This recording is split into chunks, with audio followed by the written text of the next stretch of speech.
My job is to find and qualify new school districts that might be interested in evaluating Skyward for their new software vendor.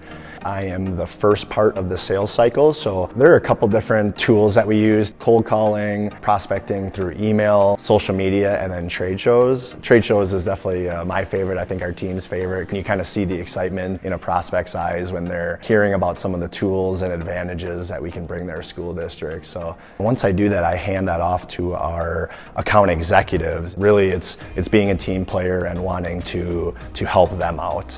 The day for me starts with understanding, before I even go to bed, what does the next day look like? As an account executive, my role is really to work with districts that aren't yet using Skyward. They have some interest, and then they work with me through that evaluation process, and I'm glad to help them come on board to the Skyward family. It's a mixture of introductory calls, handoff calls with other coworkers in the sales area. It's a lot of demos and conferences and collaborating and preparing.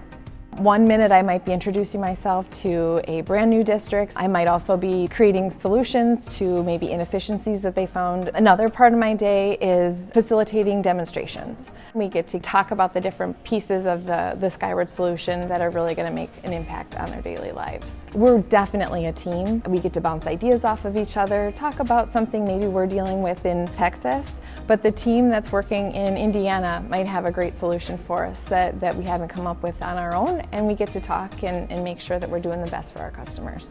If you're looking at Skyward and you're a hungry individual ready to grow, we have a fantastic product, so you can really have some pride in what you're doing and selling. And then the values that the company has for 40 years now is really something to be proud of. In sales, your livelihood depends on knowing your product and your industry, right? You need to be a really good listener. It's the thrill sometimes of that next yes or that next opportunity, and it's those things that kind of keep you coming back and wanting to just go above and beyond to help someone. If you're talking to a customer and they have a goal for their district, and we're able to see that goal to fruition, that's so exciting.